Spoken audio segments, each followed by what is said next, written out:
Il faut créer un CV qui correspond vraiment au poste auquel on postule. Il faut mettre en avant ses compétences en fonction du job qu'on veut décrocher. Il ne faut pas mettre de côté vos loisirs, ils peuvent être utiles pour montrer que vous avez des compétences pour le poste recherché. Ne pas avoir peur de mettre des couleurs, pas trop, 2 maximum. Rester dans des choses simples. C'est d'avoir un CV aéré et lisible, que ce soit agréable à lire et éviter les jauges. Les jauges de je connais à 75%. Vaut mieux présenter le logiciel et dire voilà j'ai des compétences plutôt que de mettre des jauges. Pour la lettre de motivation, il faut bien mettre qu'on connaît le poste, l'entreprise où on veut postuler. De mettre en avant qui on est, résumer vraiment, prendre le temps avec des mots. Et aussi, pour conclure, il faut mettre des formules de politesse.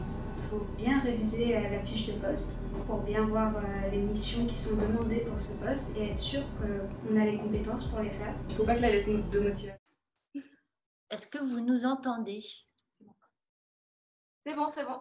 C'est bon. Bonjour à tous. Merci. Donc, oui, je voulais juste vous rassurer, les conseils, les pistes, toutes les astuces qu'on va pouvoir vous donner aujourd'hui sont valables où que vous soyez. Et puis surtout, n'hésitez pas à nous poser vos questions au fur et à mesure.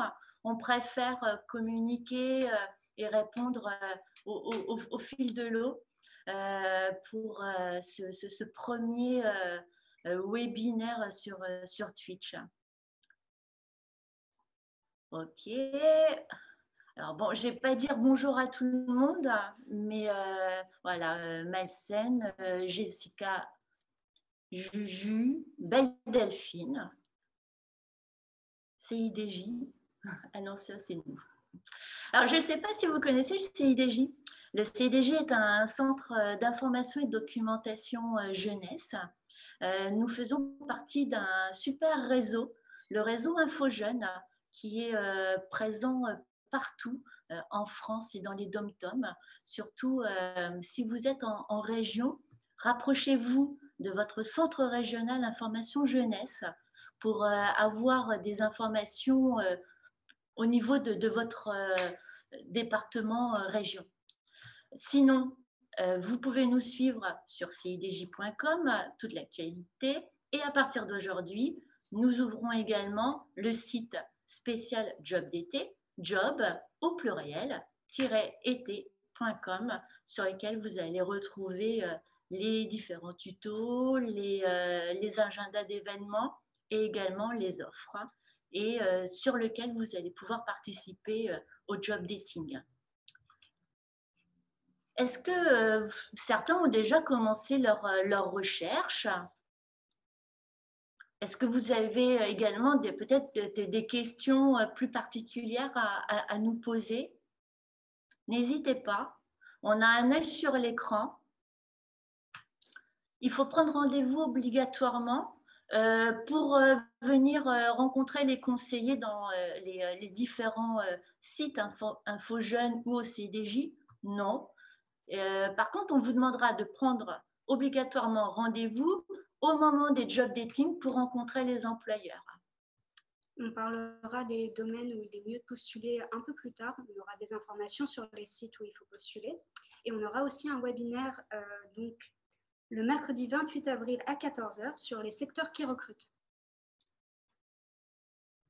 Oui, Marmâtre, une question par rapport au CV. Alors, juste pour quelle est un peu notre intervention, elle va se dérouler en 3 temps. Un premier temps, c'est préparer sa candidature. Un deuxième temps, c'est comment cibler les jobs, les secteurs. Troisième temps, on est sur comment préparer son entretien, comment apprendre à se présenter. Sinon, donc aujourd'hui, c'est le premier rendez-vous. Et chaque mercredi, on aura un webinaire à vous proposer pour vous accompagner pendant votre recherche. La semaine prochaine, on se donne rendez-vous pour décrypter une fiche de paye. Pour beaucoup, ce sera votre premier job. Il est important de savoir à quoi correspondent tous ces chiffres et toutes ces lignes sur votre bulletin de salaire.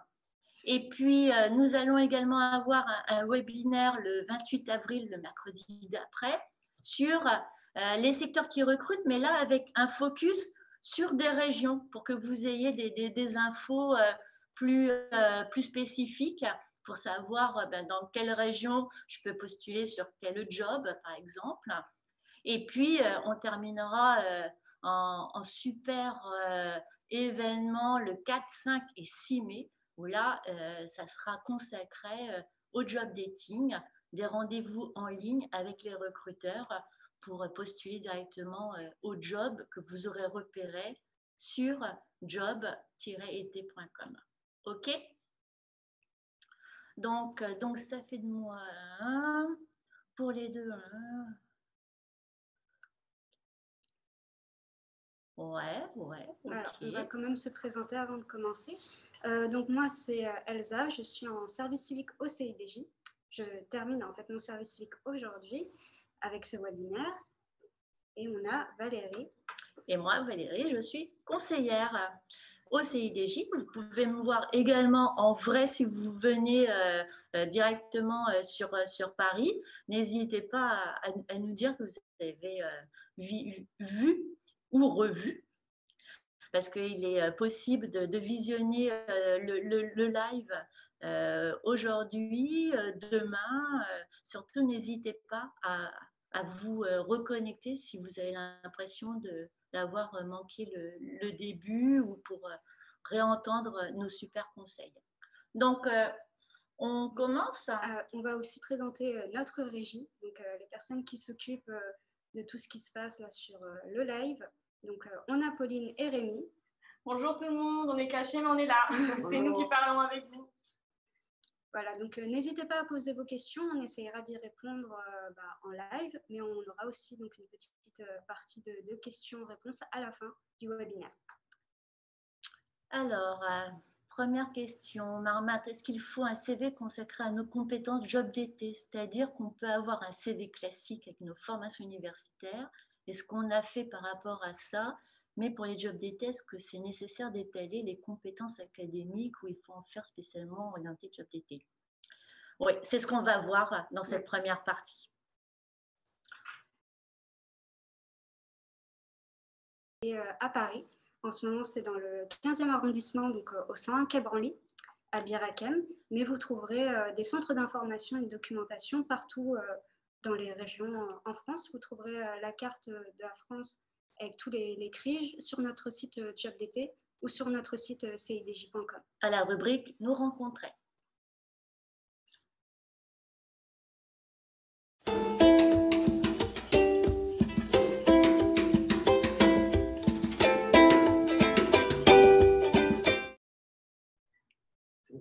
Donc, Elsa, moi, je suis contente de faire ce Twitch avec toi, puisqu'on avait déjà fait notre premier webinaire ensemble. Aujourd'hui, c'est notre premier Twitch. Et puis, je trouvais que c'était intéressant que tu me poses des questions, puisque les premiers jobs d'été sont beaucoup moins loin pour toi que pour moi. Toi, est-ce que tu avais des questions à poser par rapport à cette candidature? Quels sont les conseils que tu aurais aimé entendre? Alors, justement, je pense qu'on peut partir de la question de Marmâtre pour demander quel CV faut-il créer pour un job d'été. Parce que c'est vrai que ce n'est pas vraiment la même chose que lorsqu'on cherche un stage pour ses études ou alors qu'on cherche un premier emploi. C'est un job particulier. Donc, quelles sont les catégories importantes dans le CV? Moi, je pense que oui, ça ne va pas être tout à fait le même CV, mais ça ne sera jamais le même CV que vous allez envoyer, même si c'est pour un stage, une alternance qui a un lien direct avec vos études. Donc, première étape, je pense qu'il faut vous faire une petite mallette à outils dans laquelle vous allez pouvoir ranger toutes vos expériences dans la pochette expérience, toutes vos formations diplômantes et qualifiantes avec les MOOC, avec les compétences linguistiques, si vous avez suivi des formations en informatique, dans votre pochette formation. Une pochette centre d'intérêt, centre d'intérêt qui peut s'appeler également loisirs, information complémentaire. On va changer vraiment le titre en fonction de l'information que vous voulez y faire figurer. Et puis, on ne va pas oublier non plus votre pochette coordonnée, puisque là, vous allez pouvoir également y noter vos blogs, si vous en avez un, vos profils LinkedIn. On va donc commencer par comment présenter ses coordonnées. Ces coordonnées, donc, c'est prénom, nom. On évite madame, mademoiselle, monsieur, là franchement, c'est d'un autre temps. Petite astuce, le nom de famille, toujours en majuscule. Ça permet d'éviter les confusions. Imaginez que vous avez un prénom et un nom qui peuvent être interchangeables, c'est-à-dire ce sont deux prénoms. C'est un repère visuel pour se dire, voilà, son nom de famille, c'est celui qui est en majuscule. Ensuite, vous allez noter votre adresse. Alors, certains font le choix de noter que leur département ou que leur ville. Là, franchement, moi, je n'ai pas d'avis parce qu'il n'y a pas un CV unique, idéal qui fonctionne. Il faut vraiment que ce CV, ça soit le vôtre et que vous appréciez de le présenter. Ensuite, on va noter son numéro de téléphone et j'insiste bien, son numéro de téléphone et un seul. Dernièrement, j'ai vu des CV avec 3 numéros de téléphone. Bon, imaginez-vous à la place du recruteur, je téléphone sur lequel vous privilégiez vraiment le numéro de téléphone sur lequel vous êtes joignable. Il y a Jacques qui demande s'il faut ajouter une photo pour avoir un bon CV. La photo, pourquoi pas? Là, pareil, c'est votre choix. Elle n'est pas obligatoire. Moi, je conseille la photo si déjà vous en avez de bonne qualité, qui passe aussi bien en impression noir et blanc ou en couleur. Il faut que la photo, elle soit professionnelle, c'est-à-dire ce n'est pas une photo de vacances, ce n'est pas une photo entre potes. Voilà, tous ces petits détails. Je pourrais des fois insister pour que vous mettiez votre photo si on est sur des jobs liés à du relationnel. Parce que quand on postule sur des postes un peu événementiels, de hôtesse, dans le marketing, dans le tourisme, oui, là, on va pas se mentir. Le physique, si vous avez un physique agréable, c'est quand même plus attractif. Le recruteur, il va y être sensible. Donc, ouais, voilà. À vous de juger si la photo, elle est franchement utile, si la photo peut être un élément déclencheur. Autre indice qui peut déclencher vraiment un intérêt pour lire votre CV, c'est le titre du CV. Alors, quand je parle de titre, je ne vous demande pas de marquer CV au curriculum vitae. Le titre, c'est pour indiquer au recruteur pourquoi vous envoyez ce CV. Donc, pour les jobs d'été, on va noter job d'été, vos disponibilités, et puis en dessous, le secteur, vente, logistique, livraison, par exemple. Vous pouvez regarder aussi sur l'annonce, il y aura écrit le nom du poste, donc vous pouvez l'ajouter comme titre. Ouais. Donc, Maëlle, je crois que c'est ça, qui demande à chaque candidature une modification du CV. Il faut changer le titre du poste auquel on candidate s'il est différent, mais sinon le CV peut rester le même. Oui. Puisque bon, maintenant on va aborder les autres rubriques. Donc une première rubrique, on va choisir de mettre expérience si vous avez déjà quelques jobs, mais ça peut être également les stages, ça peut être également du bénévolat. Ce sont des expériences pendant lesquelles vous développez une compétence. Donc pour moi, ça fait partie de cette rubrique expérience. Justement, j'avais une question. Comment faire si on a peu d'expérience ou des expériences qui ne sont pas du tout en lien avec le poste auquel on postule? Ce qui est logique. Là, vous êtes tous des jeunes diplômés ou en cours de scolarité. Donc, sans expérience, ben, on va jouer sur nos qualités. On va non pas se demander est-ce que j'ai les bonnes compétences pour réaliser les missions qui me seront confiées, mais on va se demander est-ce que j'ai les qualités pour être un bon vendeur, une bonne vendeuse, par exemple. Là, c'est vraiment d'où l'intérêt de bien lire et relire les annonces des recruteurs. Les recruteurs, lorsqu'ils rédigent une annonce, ils vous donnent tous ces indices. Même lorsqu'ils rédigent un profil de poste, parce que vous allez postuler des fois de façon spontanée, pas toujours répondre à une annonce, mais vraiment, basez-vous sur le descriptif des profils de poste. Ça vous donne déjà quelles sont les qualités recherchées par les recruteurs, quelles sont les qualités sur lesquelles vous allez pouvoir miser votre candidature. OK ? Alors, il y avait une question, et à l'inverse, si on a beaucoup d'expérience, études et travail en même temps. Alors là, il faut choisir les expériences qu'on veut mettre en avant, celles qui peuvent justement faire ressortir les qualités pour le poste. Oui. Si vous avez beaucoup d'expérience à ce moment-là, et des expériences qui correspondent au titre, à l'objectif que vous visez pour obtenir ce job, à ce moment-là, moi, je peux proposer de faire un petit encadré avec les compétences en lien direct avec celles recherchées par l'entreprise. Ensuite, donc, cette partie expérience, à chaque fois, on date, on part de l'expérience la plus récente. Ça sera toujours ainsi, hein. C'est antichronologique, on parle du plus récent au moins récent.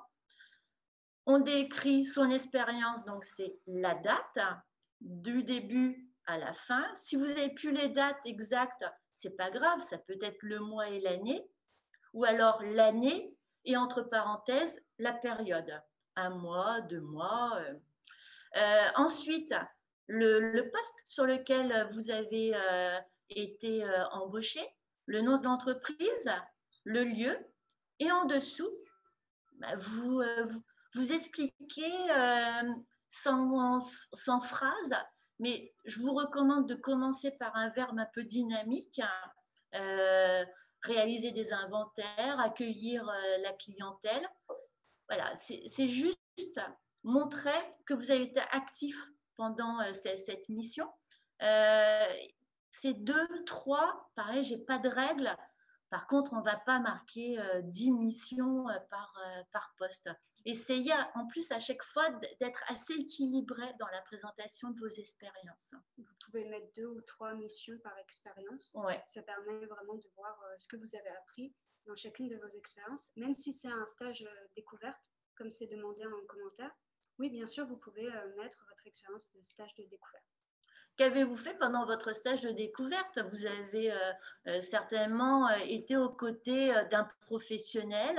Ce professionnel, il vous a expliqué son métier. Si ça peut avoir un intérêt d'indiquer au futur employeur, mais j'ai déjà vu faire et je suis capable de le faire parce que j'ai une bonne résistance physique, parce que je sais être réactif, parce que j'ai un énorme capital sympathie, voilà, pourquoi pas. Il faut vraiment savoir utiliser toutes ces expériences. Et quand je parle d'expérience, ce n'est pas uniquement des expériences professionnelles. On y reviendra, mais la partie centre d'intérêt ou information complémentaire peut également avoir son intérêt majeur lorsque nous débutons. Donc, une partie expérience professionnelle que je vous propose de mettre en premier puisqu'on vise un job. Deuxième partie, formation. Formation, vous expliquez votre parcours scolaire. On va commencer par le bac ou le brevet. Oui. J'allais dire que vous pouvez ajouter des formations qui ne sont pas que des formations scolaires. Par exemple, le brevet de secourisme. Vous pouvez l'ajouter, ça peut encourager les recruteurs à vous contacter. Oui, également les brevets par rapport à l'outil informatique. compétences linguistiques, parce que moi, je vais proposer de mettre les compétences informatiques et linguistiques en sous-rubrique dans cette rubrique formation, que vous pouvez appeler parcours scolaire également. Donc là, pareil, c'est une date, donc 2020, baccalauréat, STI 2D, le lycée, votre spécialité, et puis bon, le brevet, pourquoi pas. Bon, petit à petit, vous allez éliminer les différents diplômes, mais surtout noter toutes les formations, pas uniquement les formations pour lesquelles vous avez obtenu des diplômes. De montrer que vous êtes sur d'autres formations, que vous aimez apprendre. Ça peut également indiquer qu'on va pouvoir vous confier une nouvelle procédure de travail, ou on va pouvoir vous confier des consignes, voilà, que vous aimez apprendre, découvrir. La curiosité, pour moi, je pense que c'est également une qualité à avoir quand on cherche un job d'été. Alors, je vois dans les commentaires, on dit que le CV est assez classique comme modèle. Oui, il est assez classique. Après, justement, il est à personnaliser. Si vous avez plus de compétences en design, utilisez-les pour le rendre plus visuellement attractif. Et puis surtout, il faudra le personnaliser en fonction de l'offre. Il faut vraiment choisir les bonnes expériences, voir les mots-clés qui sont dans l'offre d'emploi et les réutiliser dans votre CV. C'est ça qui va vraiment intéresser le recruteur, c'est ces mots-clés. Donc, le modèle qu'on utilise, vraiment, c'est vraiment juste un modèle classique. Ce qu'il faudra faire, c'est vraiment relire l'offre d'emploi et trouver les mots-clés et de créer votre CV parfait pour cette offre d'emploi. On n'a pas voulu mettre un super CV design pour ne pas vous influencer, vous mettre la pression que tout le monde doit avoir un super CV design. Parce que vous savez, vous pouvez avoir un super CV design, mais si, comme vient de le dire Elsa, vous n'avez pas renoté les mots-clés pour montrer que vous êtes conscient des futures tâches que vous allez devoir réaliser, que vous ne réussissez pas à mettre en avant vos qualités utiles dans ce job, ça ne servira à rien. Donc, je préfère des CV classiques avec toutes les informations utiles à votre recrutement qu'un super CV avec plein de couleurs. Pour le brevet, si on a juste le brevet, on ne met pas de rubrique formation ou on met avec juste dedans brevet. Alors, never key off, il faut mettre une rubrique formation et en dessous, la date d'obtention du brevet, brevet, collège, le nom du collège et la ville. Puisque dans cette partie formation, vous allez également pouvoir noter votre niveau en langue, votre langue vivante 1, peut-être vous en avez eu 2 ou 3, votre capacité à maîtriser l'outil informatique, Word, Excel, vous avez peut-être également déjà touché à des logiciels de retouche d'image ou d'autres logiciels un peu plus techniques si vous avez préparé une filière professionnelle. C'est dans cette rubrique que vous allez pouvoir mentionner tous ces atouts. Alors, il y a quelqu'un qui demande si on est mineur et qu'on a simplement le brevet, c'est plus compliqué du coup. Alors, on va parler du cas des personnes mineures plus tard pour les candidatures, justement, parce que c'est vrai que ce ne sera pas forcément les mêmes offres que pour les personnes majeures. Ce n'est pas les mêmes conditions d'emploi. Donc, on en parlera plus tard. Si on a fait 2 fois le même stage, on le remet 2 fois. Si vous avez fait 2 fois le même stage, vous n'avez peut-être pas fait 2 fois les mêmes missions. Voilà. Là, ça nécessiterait plus d'indications. Vous pouvez avoir fait deux fois le même stage dans la même entreprise ou pas, je ne sais pas, mais tout dépend de vos études. Si c'est dans la même entreprise, ça peut vouloir dire que l'entreprise a été super contente de vous avoir une 2e fois. Donc, pour moi, c'est assez rassurant si j'étais recruteuse. Hein. Alors, ensuite, on peut mettre nos activités sportives. Justement, c'est dans la partie centre d'intérêt, ouais. Qui est quand même une partie importante, surtout pour une candidature job d'été et si vous n'avez pas beaucoup d'expérience. parce que ces expériences-là, que ce soit des activités sportives ou culturelles, vous faites de la musique, n'importe quoi, ça peut permettre aux recruteurs de savoir un peu quelles sont vos qualités. Par exemple, si vous jouez au foot, vous avez l'esprit d'équipe, des choses comme ça. Ça peut être pertinent pour le recruteur. Surtout, on ne met pas centre d'intérêt, foot, running, muscu. C'est dans cette partie-là où on peut un peu personnaliser, un peu mettre d'humain. Donc, on pourrait mettre centre d'intérêt ou loisir, sport, foot, au club de telle ville, à tel poste. Parce que moi, je pense que quand on fait des sports collectifs, le poste auquel on joue, ça peut également nous indiquer un peu votre tempérament. Tout le monde n'est pas goal ou défenseur ou attaquant. Donc, je pense que voilà, tout ça, ce sont vraiment des réels indices pour vous dévoiler. Alors, donc, on peut avoir cette mention inscrite dans un club qui peut également vouloir dire que vous êtes capable de vous intégrer au sein d'une équipe. Donc, c'est hyper important si vous postulez sur un job où il y aura beaucoup de collectifs. Si vous voulez noter musique, on voit énormément de CV avec musique, mais musique, vous pratiquez ou vous écoutez? Là, pareil, il va falloir donner un peu plus d'infos. C'est pratique au conservatoire ou apprentissage en autodidacte de la guitare. C'est je joue dans un groupe où j'ai créé mon groupe depuis 4 ans et je compose.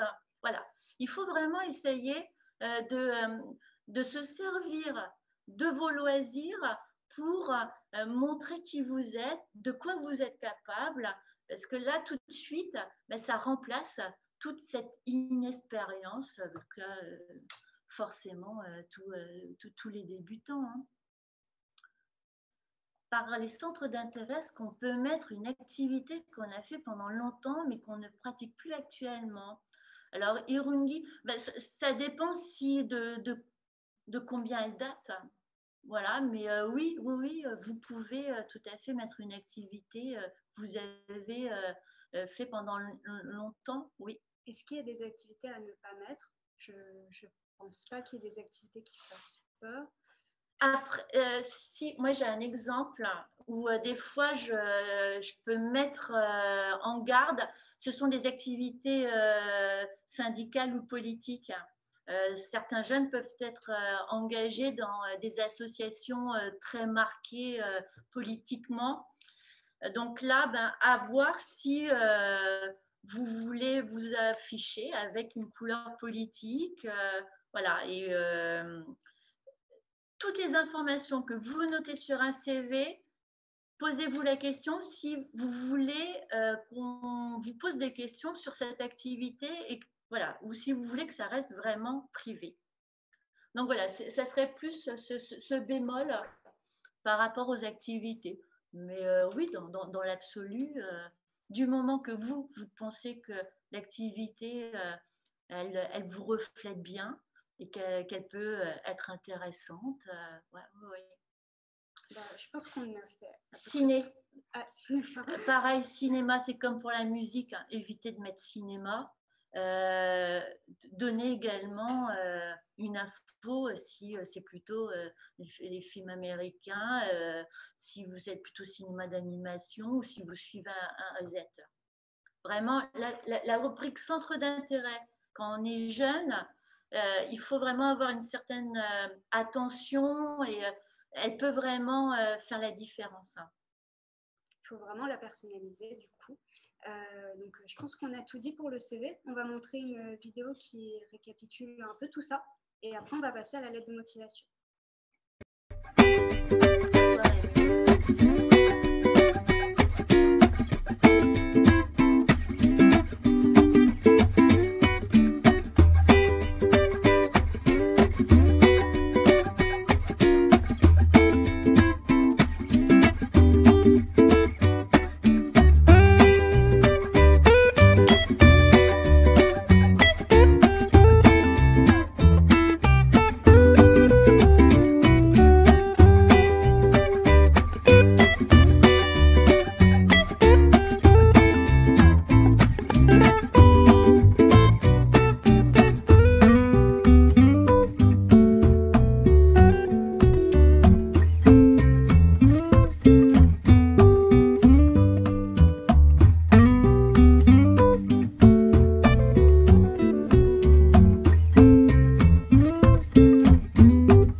vous avez besoin de revoir cette vidéo, vous pouvez regarder sur notre site jobdt.com. Elle a été faite par Amandine, qui est donc alternante au service com du CIDJ. Donc, salut Amandine. Alors, on va passer à la lettre de motivation. Et je pense qu'il y a beaucoup de personnes qui se demandent si elle est vraiment importante, parce qu'il y a certaines personnes qui pensent qu'elle n'est pas lue, ou d'autres qui pensent que c'est elle qui fait vraiment qu'on est appelé. Donc, la lettre de motivation, pour moi, reste un outil qui peut accompagner le CV. En tout cas, au niveau des offres, souvent les employeurs continuent à demander une lettre de motivation. La lettre de motivation, ce n'est pas un CV bis. Elle apporte un complément d'information. Là, au moins, la lettre de motivation, c'est ce qui va vous permettre de personnaliser encore plus votre CV, et surtout son objectif, c'est pas uniquement de dire vous êtes les plus beaux, les plus forts, c'est pour ça que je veux rejoindre votre entreprise. Non, c'est plutôt vous mettre en situation, montrer que vous connaissez parfaitement le job, que vous vous êtes informé, que vous avez bien lu l'offre, vous avez bien lu le profil de poste et que vous vous imaginez déjà en train de réaliser telle ou telle mission. Un moyen de se souvenir de comment construire une lettre de motivation, c'est 3 pronoms. C'est vous, je, nous. Vous, pourquoi je m'adresse à vous? Pourquoi j'ai envie de travailler dans votre entreprise? Qu'est-ce qui m'attire dans ce job? Ensuite, je, c'est qui je suis, quel est mon parcours, sans reprendre le CV. Le recruteur ou la recruteuse a déjà regardé votre CV, mais c'est simplement expliquer un peu ses choix d'études ou ses diverses expériences pour montrer un parallèle, des points communs. Et le nous, c'est comment vous imaginez des gens en situation, comment vous imaginez avec la clientèle de ce magasin, ou comment vous imaginez au comptoir de tel bar, comment vous imaginez en tant qu'animateur, en tant qu'animatrice, quel jeu vous allez pouvoir créer, animation à réaliser. Voilà, ce nous, c'est une projection pour montrer vraiment que vous êtes motivé et que vous êtes fin prêt. Là, on est dans une période très particulière. On va avoir des offres qui vont peut-être arriver subitement. Soyez prêts à dire, mais moi, le job, vous pouvez m'appeler demain, j'y vais, quoi. On peut avoir des offres très tardives. Donc, il ne faudra pas se décourager cette année encore, mais il est possible que vous puissiez postuler quand l'été sera déjà bien débuté, parce que les employeurs vont attendre de voir comment la reprise elle se fait. Donc, voilà, la lettre de motivation, on va reprendre exactement le même bloc coordonné que celui que vous avez sur votre CV. On va également mettre le destinataire, la date, un objet. L'objet, c'est l'objectif, c'est candidature au job d'été en tant que vendeur, ou c'est réponse à l'annonce numéro tant parue sur tel site.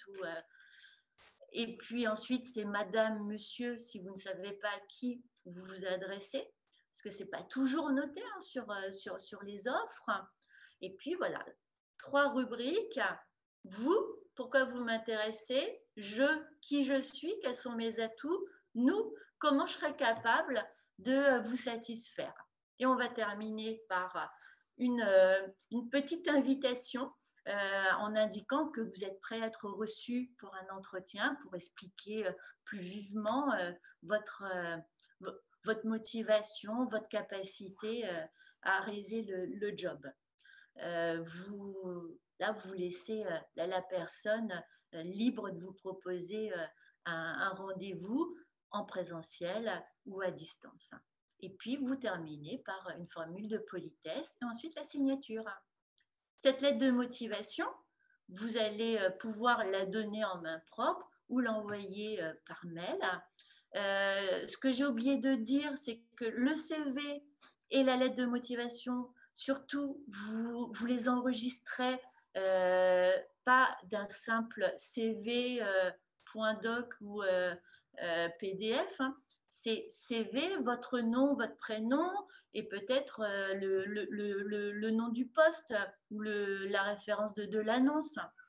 La lettre de motivation, c'est pareil, c'est lettre avec votre nom et prénom.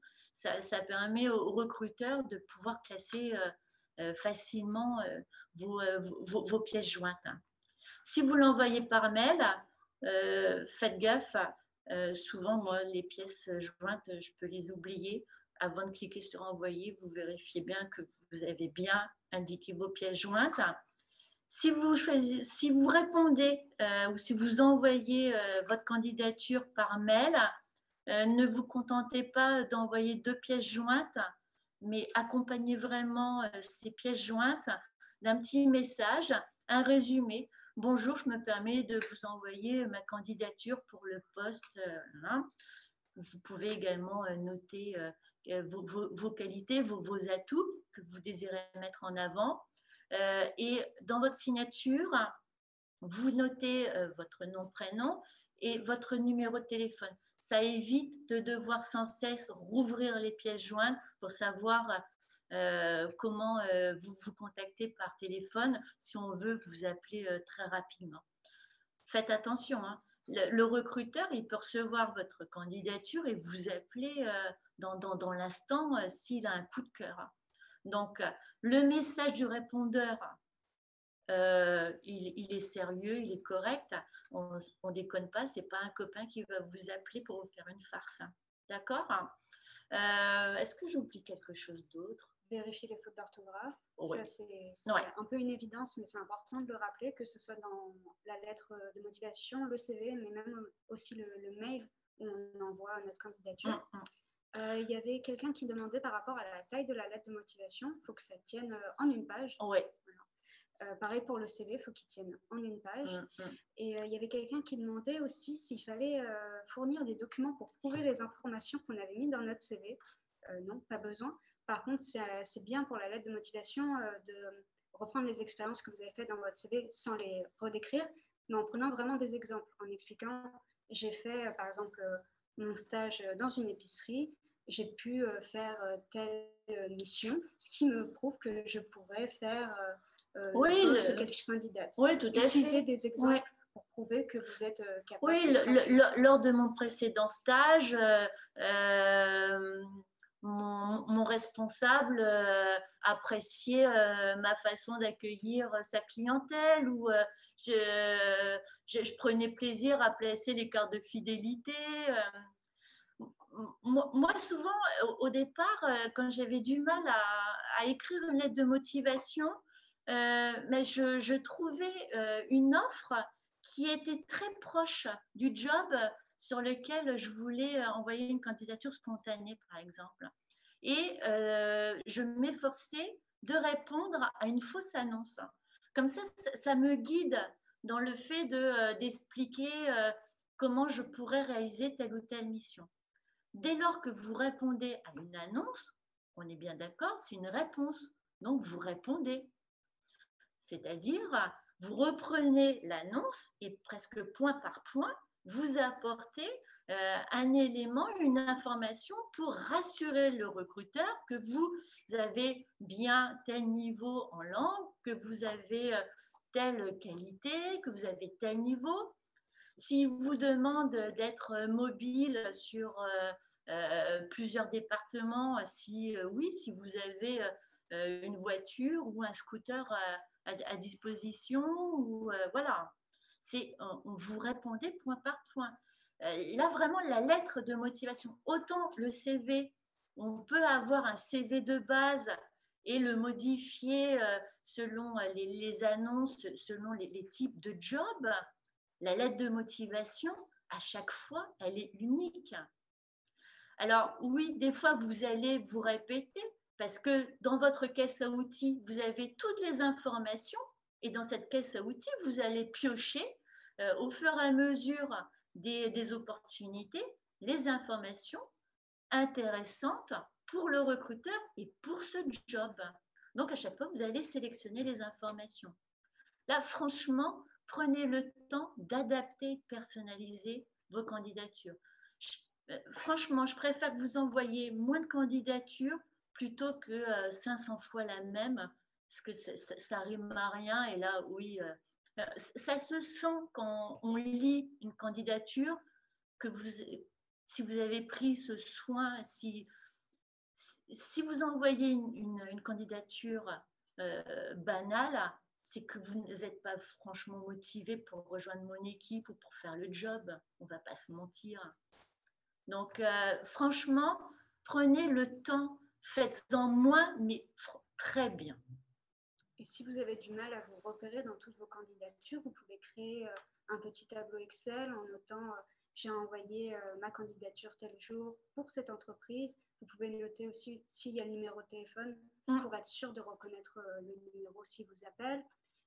Voilà, super important. Ouais. Également pour les relances, hein. Je pense qu'il ne faut pas hésiter, il faut relancer au bout d'une semaine. Alors, quand je dis relance, ce n'est pas envoyer un mail mode vénère, alors ça fait plus d'une semaine que vous ne m'avez pas répondu. Hein. C'est, voilà, je me permets de vous recontacter car je vous ai envoyé ma candidature. Avez-vous reçu beaucoup d'offres? Pouvez-vous m'indiquer dans quel délai je peux espérer d'être rencontrée ou attendez-vous encore quelques semaines pour avoir un maximum d'offres? Voilà. Lorsque vous relancez, c'est vraiment sur le mode est-ce que vous avez besoin d'informations complémentaires? Est-ce que vous pouvez m'indiquer un délai de réponse? Voilà, c'est en mode soft. Hein. On n'est pas vénère, même si on l'est, mais... Alors, il y a quelqu'un qui demande où doit-on préciser nos disponibilités sur le CV ou la lettre de motivation? C'est important de le préciser. Ouais. Moi, le CV, je ne sais pas toi, mais j'aime bien le mettre en titre. Oui. C'est vrai que ça peut être comme ça saute directement aux yeux. Ouais. Si ils recherchent particulièrement quelqu'un pour le week-end, par exemple, et que vous dites tout de suite que vous êtes disponible pour le week-end, c'est très bien. Et reprécisez-le dans la lettre de motivation. Ouais. Comme ça, on est sûr de bien le voir. Et dans la lettre de motivation, moi, je le mettrais dans la partie nous. Et c'est là où vous pouvez introduire et je suis disponible comme vous le souhaitez pendant le week-end ou en soirée ou vous avez de la chance, je suis très matinale et je serai à vos côtés dès 6 heures du matin. Voilà. Moi, dans la partie lettres, c'est plutôt dans cette troisième partie, dans ce nous, comment on va travailler ensemble, que je préciserai mes dispos. Il y a Marmat qui demande est-ce que les relances sont vraiment utiles si le recruteur ne nous recontacte pas, c'est que finalement on ne l'intéresse pas. Ça peut permettre aussi d'avoir des informations pour vous pour savoir ce qui manquait dans votre CV. Si c'est vraiment le cas et qu'il n'est vraiment pas intéressé, ça peut vous permettre de changer vos informations. Oui, ça peut être aussi une technique du recruteur. Hein. Il y a des recruteurs qui se disent moi, je ne réponds pas tout de suite parce que je vais pouvoir repérer ceux qui sont motivés, ceux qui pas parce qu'ils vont me relancer. Ils ont très envie de me rejoindre. Du coup, ils vont me relancer, ils ne vont pas lâcher l'affaire. Donc, il n'y a pas un modèle unique de CV, il n'y a pas un modèle unique de recruteur d'entreprise. Hein. Mais oui, la relance, ça vaut le coup si on est motivé et qu'on veut vraiment décrocher. Alors, je reliste un peu. Il y avait aussi quelqu'un qui demandait si on devait préciser le nom du poste, si on ne savait pas vraiment pour quel poste on candidatait, j'imagine pour une candidature spontanée. À ce moment-là, on va plutôt mettre le domaine d'activité. On va rester sur des termes assez généraux, vente, restauration rapide, animation, assurance. Voilà, à ce moment-là, on fait un peu général. Ouais. Voilà. Est-ce que vous avez d'autres questions par rapport à la lettre de motivation ? J'avais vu aussi que c'était un peu compliqué pour donner son CV en main propre en ce moment. Après, ça dépend de l'endroit où vous voulez postuler. De toute façon, maintenant, c'est beaucoup par mail. Hein.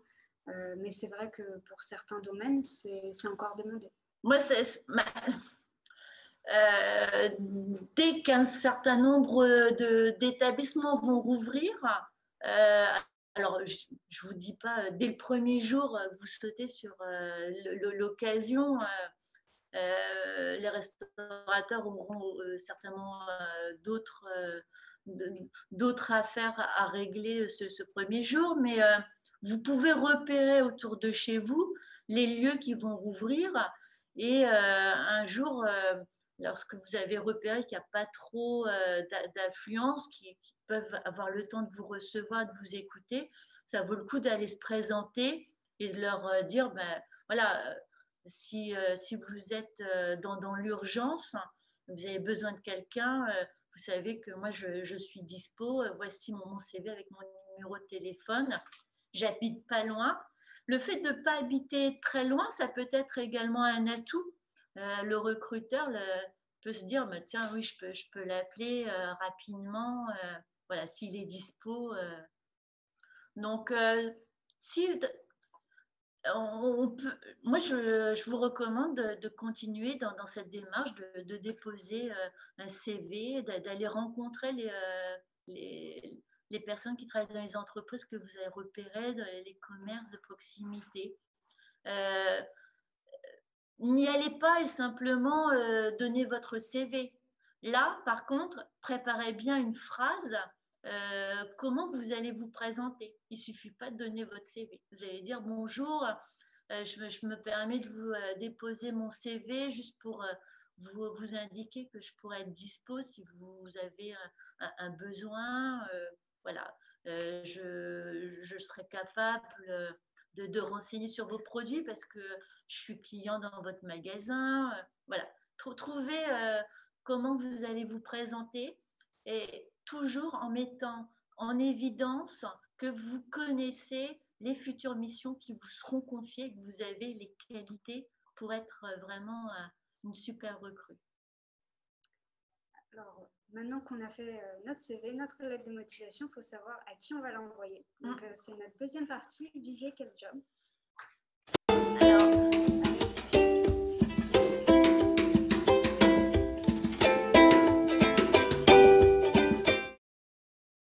bonjour à tous ceux qui nous rejoignent. Juste un petit rappel, vous êtes sur notre premier événement Twitch sur la chaîne du CEDJ et aujourd'hui on va plutôt axer sur la première étape pour décrocher son job d'été, c'est comment réaliser une super candidature et vers quelle entreprise on pourrait se présenter et postuler pour trouver un job cet été. Donc là, on va passer sur la deuxième partie. Viser quel job. Et c'est vrai, on veut savoir un peu dans quel secteur, quels jobs sont privilégiés pour l'été. Pour l'été, alors là, on va vous donner une liste de secteurs. Tous les secteurs ne vont pas vous convenir. Vous allez également faire un petit effort d'imagination et vous demandez quel type de job va plutôt vous correspondre et où vous pouvez aller faire un job. C'est inutile de se dire tiens, moi j'irais bien faire une saison sur la Côte d'Azur ou à la montagne si vous avez un problème pour vous loger ou vous y rendre. Donc voilà, imaginez quels sont les jobs possibles pour vous. Ensuite, les secteurs les plus fréquents pour l'été, on va penser à l'agriculture, tous les travaux de cueillette. Et là, on a à chaque fois des sites qui sont spécifiques. Vous avez également des secteurs type vente, les commerces de proximité, les grandes surfaces, les magasins que vous fréquentez. Vous avez peut-être une marque que vous aimez bien. Si on voit que vous êtes un peu dans le même style, c'est toujours bien. On va bien sûr penser au secteur de l'animation, le secteur de l'animation, à condition que vous ayez votre BAFA, qui est vraiment un sésame. Là, je vous recommande de le passer, hein. Ça dure une semaine, ce stage théorique. Ensuite, il y a un stage pratique.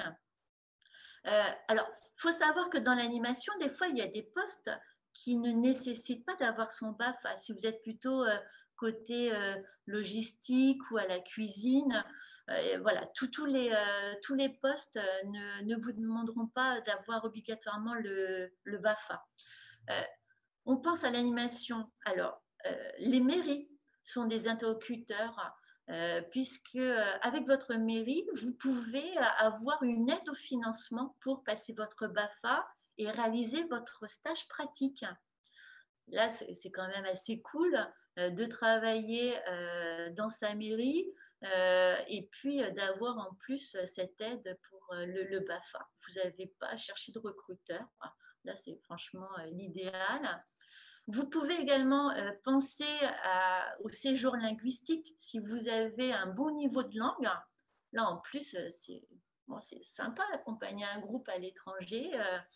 Vous avez également les séjours pour les personnes handicapées qui recherchent souvent un peu plus d'animateurs.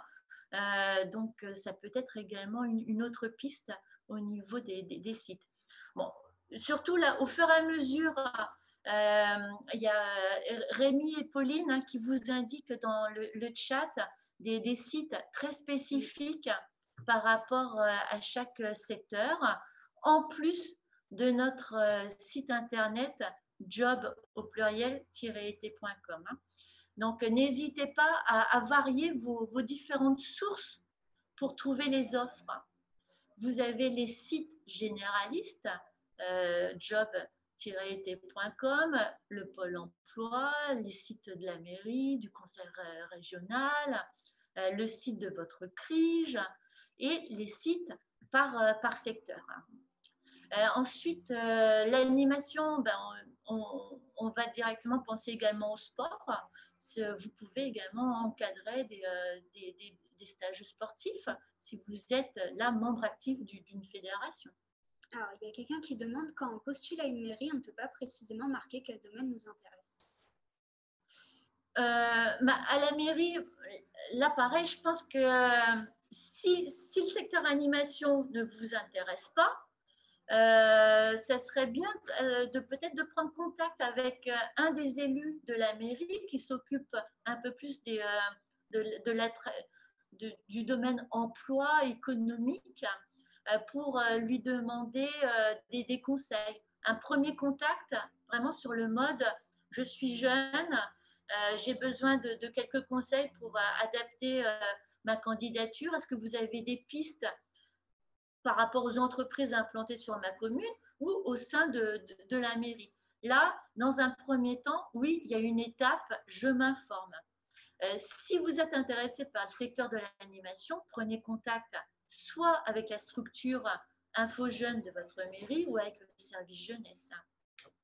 Si vous êtes à l'université aussi, vous pouvez regarder sur le site de votre université ou contacter directement l'administration.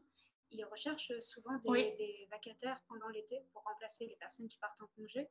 C'est parfois des petites missions comme inscrire les notes sur le site de l'université, mais ça peut faire un petit travail.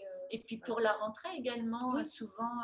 Pour aider pour les pré-rentrées, ils ont besoin souvent d'étudiants. Ouais. Ils préfèrent que ce soit des étudiants de l'université, donc n'hésitez pas à regarder sur le site de votre université. Souvent quand on est étudiant, il y a également la possibilité d'envoyer sa candidature dans tous les organismes de cours de soutien. Il y a énormément de stages de révision pendant les vacances. Donc là, l'encadrement scolaire est également une bonne piste. Ensuite, on a également, en période de vacances, les assurances ou les services à la personne. Donc là, on va penser aux hôpitaux, brancardiers par exemple. On va penser également à aide à domicile, tout ce qui est garde d'enfants. Garde d'animaux aussi. Également, ouais. Et garde de plantes, Pauline l'a ajouté. Voilà, j'aime mes plantes. bah, pourquoi pas, si vous avez la main verte. Donc, tous ces services à la personne.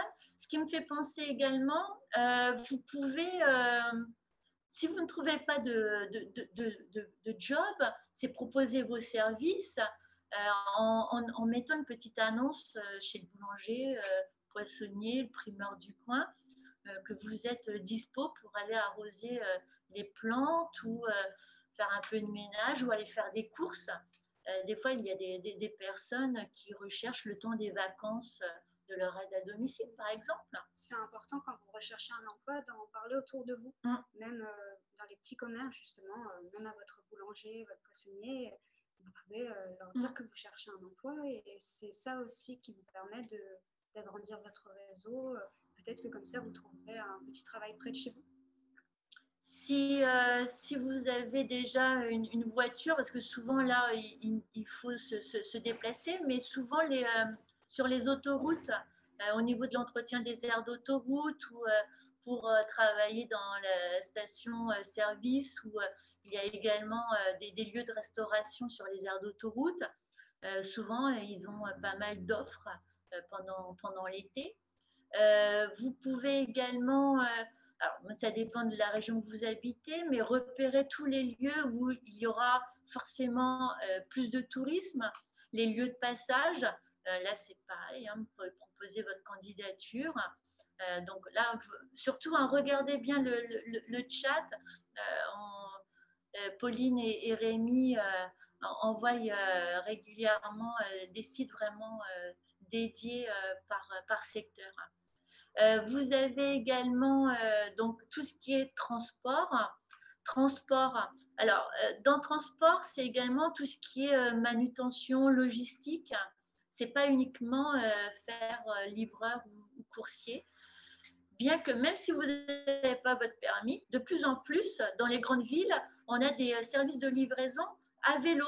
Donc, c'est une bonne occasion également pour ceux qui n'ont pas le permis de faire de la livraison. Vous avez des grandes enseignes qui ont développé ce service. Sinon, il y a un site, c'est la Petite Reine, lapetitereine.com, qui propose vraiment que des offres de livraison à vélo. Vous avez également tout ce qui est préparation de commandes. Là, dernièrement, j'ai vu, il y avait Franprix qui cherchait plus spécifiquement des personnes qui préparaient les commandes pour les livraisons, pour les drives. Ensuite, les grands secteurs, hôtellerie, restauration, tourisme. Vous avez des sites dédiés à ces grands secteurs. Il y a quelques festivals plutôt taille réduite. Là, je pense peut-être plutôt en province qui vont pouvoir proposer une programmation. Ils vont peut-être rechercher un peu de personnel. Bon. Sinon, si ce n'est pas valable cette année, c'est valable l'année prochaine. On préférait vraiment vous donner un maximum de pistes pour que chacun puisse trouver le secteur et surtout vous donner des idées. Et puis toujours sur le site job-été.com, vous pouvez regarder les conseils. Il y a également des guides à télécharger où vous pouvez venir chercher dans vos structures info jeunes avec toutes ces références. Il y avait Léa qui demandait où postuler en ligne. Après, ça dépend du job que vous recherchez. Si vous n'êtes pas vraiment sûr de ce que vous cherchez, vous pouvez regarder sur des sites généralistes en commençant par job-été.com. Mais vous pouvez trouver tous ces liens, tout ce qui a été envoyé dans le chat. Après, si vous avez un secteur en particulier, regardez en fonction du secteur qu'on a proposé. À chaque fois, vraiment, informez-vous, prenez ce temps de vous informer.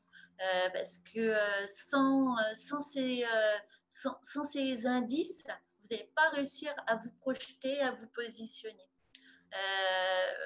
Certains ont l'impression de perdre du temps, mais non, franchement, vous gagnez du temps parce que vous êtes plus persuasif lorsque vous allez vous adresser aux recruteurs.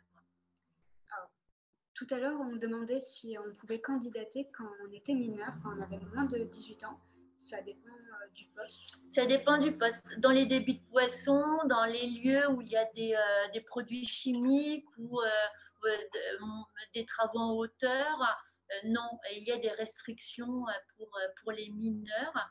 Il y a également un temps de travail qui est un peu différent. Toutes ces indications qui sont réglementées par le droit du travail, hein. Ce n'est pas simplement une décision de l'employeur. Vous pouvez les retrouver directement sur notre brochure et sur notre site. Si on a 17 ans, peut-on postuler en tant qu'employé polyvalent en grande surface? Oui, tout à fait.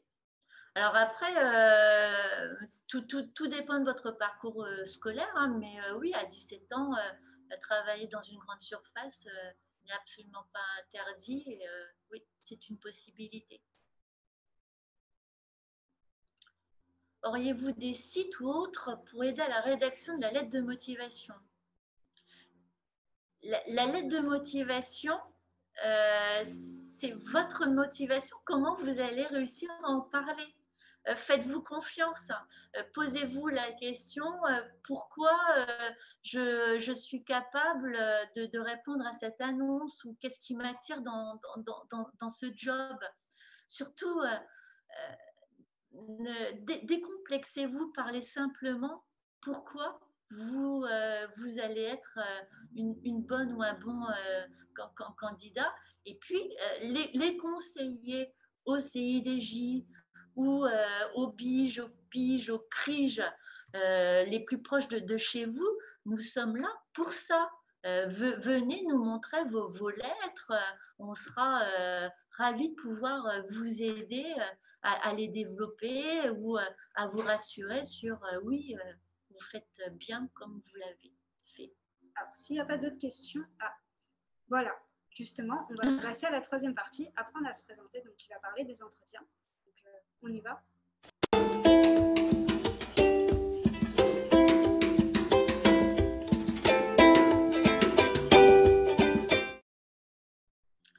Alors, on va passer à la troisième partie, apprendre à se présenter. Donc, pendant les entretiens, d'abord, quels sont les types d'entretiens qu'on peut avoir pour un entretien d'embauche? Alors, on peut avoir un entretien par téléphone, en présence, en face à face ou en visio. Je pense que c'est important au premier contact avec l'employeur, quand il va vous fixer un entretien, que vous ayez le réflexe de lui demander dans quelles conditions va se dérouler l'entretien. Par exemple, est-ce que c'est directement avec la personne qui sera votre responsable ou est-ce que c'est le responsable RH? Combien ils seront? Voilà, quel lien? Est-ce que c'est par Teams? Est-ce que c'est par Zoom? L'entretien au téléphone, des fois, c'est un pré-recrutement, c'est une première étape. Donc, posez également la question de combien d'entretiens il est prévu dans le process de recrutement de leur entreprise. Ensuite, oui, il faut se préparer. Alors, vous avez quand même, si vous avez bien suivi toutes les étapes, vous êtes informé, vous avez fait un CV adapté, vous avez écrit une lettre personnalisée, vous avez quand même pas mal de phrases, d'arguments déjà bien présentés pour vous présenter. Là, il va falloir passer à l'oral. On va simplement s'entraîner. Hein. Oui. Quelles sont les réponses, les questions les plus fréquentes? La première question, c'est présentez-vous. Donc, vous devez vous entraîner à vous présenter, que ce ne soit pas juste répéter son CV. Il faut vraiment s'entraîner à faire une présentation qui correspond au job auquel vous candidatez. Il ne faut pas juste dire alors j'ai fait telle formation, j'étais à tel lycée. Non, il faut parler directement de ses expériences et pourquoi on est motivé pour travailler dans ce job. Oui. Donc, si vous avez un peu peur de l'entretien, vraiment répétez-le comme une pièce de théâtre. Vous n'avez pas besoin d'apprendre par cœur votre texte, mais juste entraînez-vous à le dire devant un ami, devant quelqu'un de votre famille. Ou on branche son téléphone et on met la vidéo. Oui, on se filme et vraiment pour s'entraîner, pour être à l'aise, faites-le aussi en souriant, ce qui est très important, même si on a le masque, c'est vraiment important, ça se voit quand même si vous souriez. Donc, entraînez-vous à le dire et surtout à ne pas être monotone. Si vous avez vraiment peur, peut-être que vous avez beaucoup répété, donc il faut s'entraîner à ne pas être monotone et on peut se présenter sans chronologie. Oui, Oui, oui. oui, oui. Surtout, on ne récite pas son CV. Le recruteur, la recruteuse, elle a lu, hein, il a lu votre CV. Donc, quand on vous dit présentez-vous, on vous demande pas de raconter votre life. C'est se présenter. On va directement sur vos motivations. Pourquoi vous êtes là aujourd'hui? Pourquoi vous avez envie de faire ce job? On reprend, on est toujours dans ce même état d'esprit. Je donne des réponses qui vont être utiles à mon recrutement, des réponses qui vont susciter l'envie et qui vont rassurer l'employeur, qui va pas avoir de doute sur notre capacité à être un bon salarié.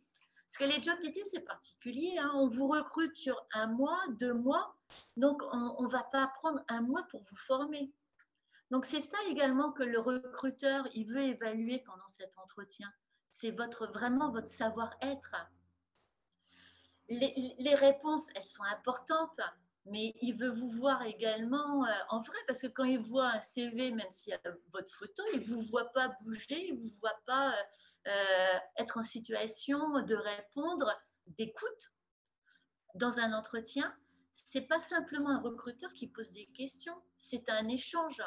Vous écoutez et vous répondez de façon la plus précise. Si vous ne comprenez pas la question ou si la question vous met mal à l'aise, dites-le. Je préfère que vous soyez franc pour pas qu'il y ait d'ambiguïté, de quiproquo surtout. Hein. Il ne faut pas vous sentir mal à l'aise. Les recruteurs, ils nous impressionnent tous, mais ce sont également des personnes qui doivent faire un choix important. Ils ont également une certaine pression. Donc, des fois, c'est pour ça qu'ils peuvent nous paraître un peu froids, un peu cassants. Mais voilà, ils ne veulent pas se tromper sur la personne qu'ils vont choisir. Ce qui est important aussi, c'est de se renseigner sur l'entreprise où vous allez candidater. Normalement, si vous avez bien fait votre lettre de motivation, justement, vous en savez un peu sur l'entreprise et pourquoi elle vous intéresse. Mais on peut justement vous poser des questions pour vérifier que vous ne candidatez pas juste comme ça, que vous aimez vraiment l'entreprise où vous passez un entretien. Donc, c'est très important de faire ça. Et en faisant ces recherches, vous pouvez aussi vous préparer quelques questions que vous voulez poser lors de l'entretien. Généralement, on vous demande à la fin, est-ce que vous avez des questions? Et c'est bien de préparer quelques questions pour prouver que vous êtes intéressé vous aussi et que vous avez vraiment réfléchi à l'offre. Donc, préparez tout ça en avance. Donc, les questions les plus fréquentes, c'est peux-tu te présenter? Que sais-tu de l'entreprise? Pour vraiment montrer ces motivations, ce sont les 2 questions qui arrivent souvent en début d'entretien. Et là, c'est vraiment là où vous donnez un maximum d'informations pour montrer votre motivation et que vous êtes le candidat, la candidate idéale. Ensuite, c'est les questions, en quoi le poste à pourvoir vous intéresse, pourquoi êtes-vous candidate idéale? C'est là où ça peut être également remplacé par la question, quelles sont vos 3 qualités, vos 3 défauts? Alors surtout, on commence toujours par ces défauts pour terminer sur la note positive sur les qualités. Les défauts, on va trouver des défauts qui n'en sont pas et qui peuvent être en lien avec le poste. Je ne sais pas si on est dans la vente. Je suis quelqu'un qui, des fois, on se moque parce que je suis maniaque, j'aime bien que tout soit rangé. Bon, si on vous confie le rangement d'un rayon, voilà, c'est votre défaut, ça passe pour une qualité. Hein.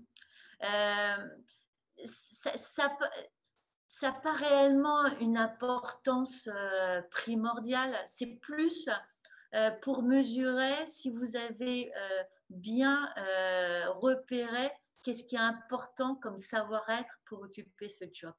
Voilà, c'est vraiment dans le choix pour ce type de questions. Et puis, comme disait Elsa, il est hyper important que vous ayez une question ou 2, parce que pour clore l'entretien, ça montre votre intérêt, que vous êtes intéressé. Si vous dites non, ou alors franchement, si vous aviez préparé des questions et que la personne qui vous a reçu y a répondu, mais dites-le, ben, oui, j'avais des questions, notamment celle-ci ou celle-ci, mais vous avez répondu au cours de notre entretien, je vous en remercie. Terminez également par savoir quelle est la suite de l'entretien. À quel moment vous pouvez recontacter la personne pour connaître la suite de la procédure. Demandez quand pouvez-vous reprendre contact. Si ce n'est pas dit clairement, moi je vous recommande, si vous êtes reçu le matin, en fin d'après-midi, si vous êtes reçu dans l'après-midi, le lendemain matin, ou en fin d'après-midi, ça dépend un peu de l'heure, mais une relance qui me paraît astucieuse, c'est d'envoyer un message de remerciement pour le temps accordé. Alors bien sûr, vous l'aurez déjà dit oralement à la fin de l'entretien, mais c'est bien voilà, d'envoyer un mail pour remercier et puis pour noter les points sur lesquels vous êtes mis d'accord, pour montrer que vous avez bien compris le futur job. Et voilà, ça permet de synthétiser et d'acter que voilà, vous êtes fin prêt, vous avez les consignes en tête. Je trouve que c'est une bonne astuce. Alors, il y a Cam78 qui demande quelles questions peut-on poser aux recruteurs? Justement, quelles sont les suites? Est-ce qu'il y a beaucoup de candidats? Est-ce que est-ce que la personne en face de nous a des conseils à nous donner pour la suite, ou est-ce qu'ils avaient besoin d'autres informations que vous auriez oublié de communiquer? Si vous n'avez pas eu assez d'informations sur l'organisation de la journée ou de la composition de l'équipe avec laquelle vous allez travailler, surtout si c'est un travail d'équipe. Des fois, des questions sur les horaires, pourquoi pas? Alors, il y a Belle Delphine qui écrit être en costard. C'est pas forcément nécessaire pour la tenue pour passer un entretien. Il faut s'habiller en fonction du poste. Donc, pas trop s'habiller, et si c'est un job plutôt décontracté. Et si c'est un job plutôt formel, justement, pas venir... soyez à l'aise, franchement, ne vous déguisez pas. Le CV, la lettre de motivation, votre tenue vestimentaire doivent coller au profil de poste. On a oublié également de donner quelques infos en entretien.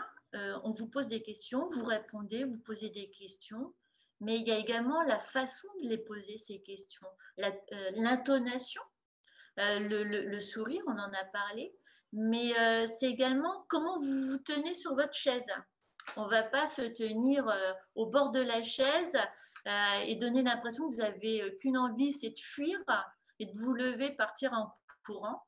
Ce n'est pas non plus de vous affaler au fin fond de votre chaise.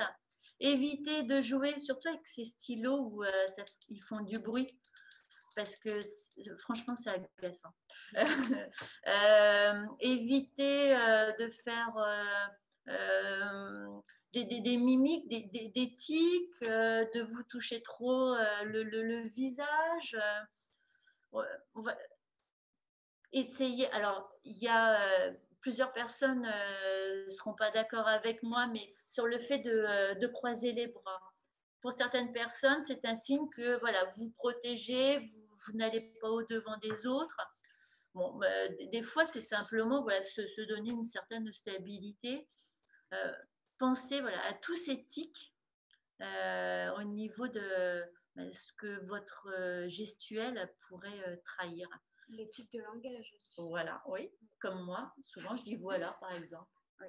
Il faut s'entraîner pour ça aussi, pour essayer de les faire partir au moins pour l'entretien. Il y a Jacques qui demande, la coiffure, ça compte? Non, si vous allez postuler chez un coiffeur. Non, la coiffure, ça va être la même réponse que pour la tenue vestimentaire. Alors, hein, vous voyez bien, à chaque fois, vous resuivez les conseils distillés par Rémi et Pauline. Merci encore à tous les deux de nous suivre dans, dans nos explications.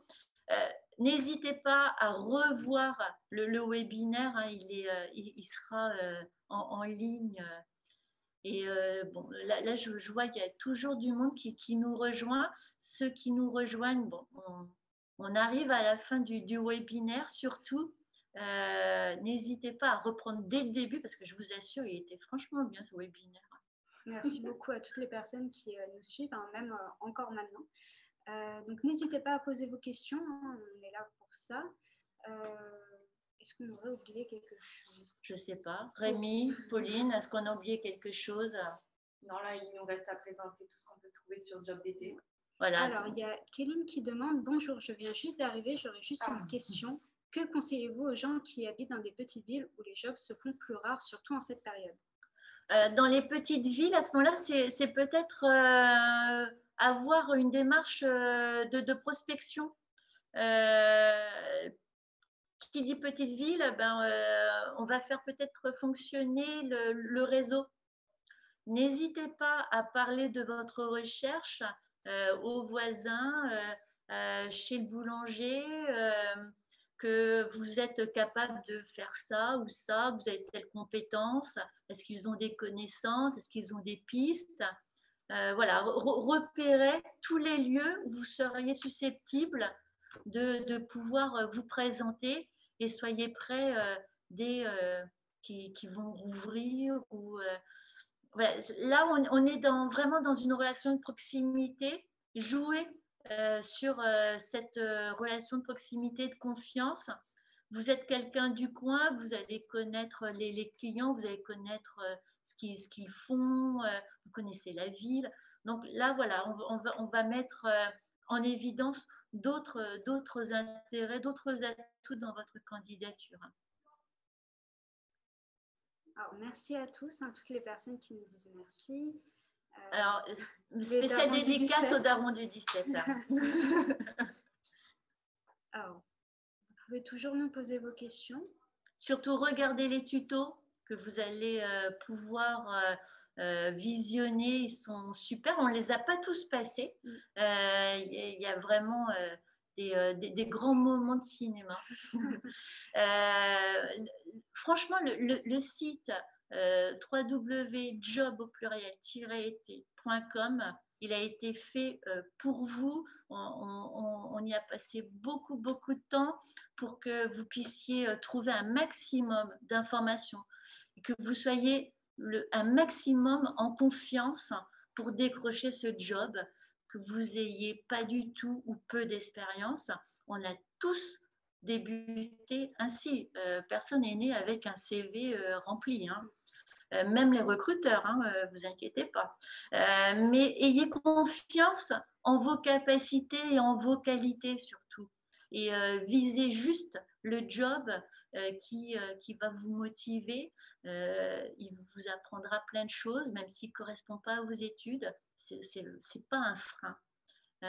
Et puis, des fois, moi, j'ai rencontré des personnes, ils ont fait des études, et leur premier job d'été ou leur deuxième job d'été, en fin de compte, il a changé tout leur parcours et c'est devenu un job qualifié, ils en sont ravis. Hein. Donc, voilà, soyez curieux, informez-vous.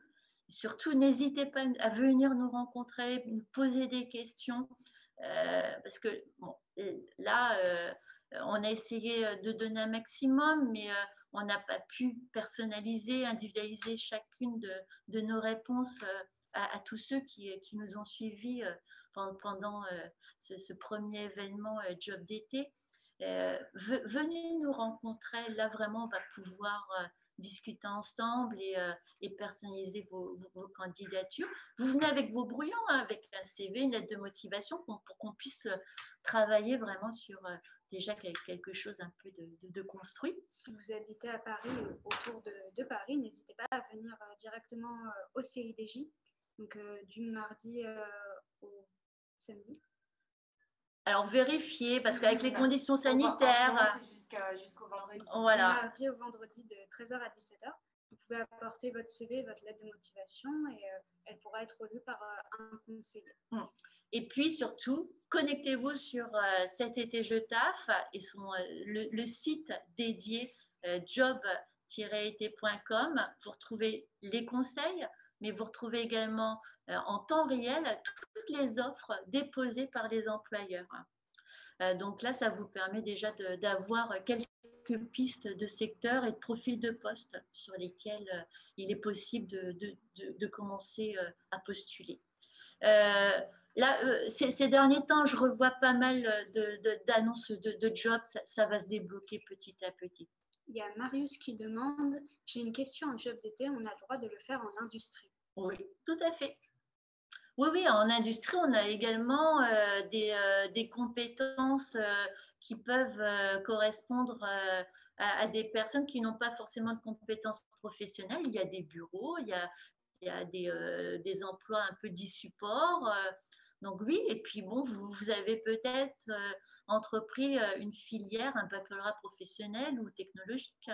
Donc oui, dans l'industrie également. Il y a un site, l'industrie recrute. Et il est possible de voir ces jobs. Un autre site qui peut vous être utile, c'est Un jeune, une solution. Là, c'est vraiment le site, alors au-delà des jobs d'été, qui peut vous servir si vous cherchez un stage, une alternance ou un premier emploi qualifié. D'autres questions? Alors, oui, vous pouvez nous retrouver sur tous nos réseaux sociaux qui vont s'afficher à l'écran.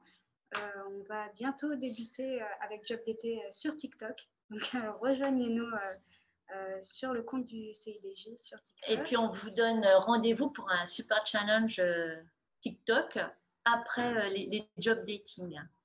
Donc, surveillez bien les offres et puis les inscriptions pour nos prochains job dating au mois de mai pour pouvoir rencontrer en direct, en visio, les recruteurs. Là, a priori, les premières entreprises partantes, on en a vraiment dans différents secteurs, l'animation, la vente, j'ai vu Ikea, mais j'ai vu également des compagnies d'assurance. Donc voilà, il y a déjà un petit panel d'offres assez riche. Et n'hésitez pas à consulter ce site pour toutes vos questions, obtenir des conseils, regarder les vidéos, les offres et retrouvez-nous régulièrement. On va chaque semaine vous proposer des rendez-vous et sur des thèmes. Je vous le répète, prochain webinaire sur comment je lis mon premier bulletin de paye, un autre webinaire sur les offres en région. On aura plusieurs invités à travers la France qui nous parleront des offres, des opportunités plus locales. Et puis le job dating 4, 5 et 6 mai. Donc à bientôt sur tous nos réseaux sociaux. Je ne voulais pas vous couper avant, mais on est presque 100 sur la chaîne, on est 97. Merci à tous de nous suivre. On vous donne rendez-vous mercredi prochain à la même heure sur Twitch. Allez, merci, au revoir. À la semaine prochaine.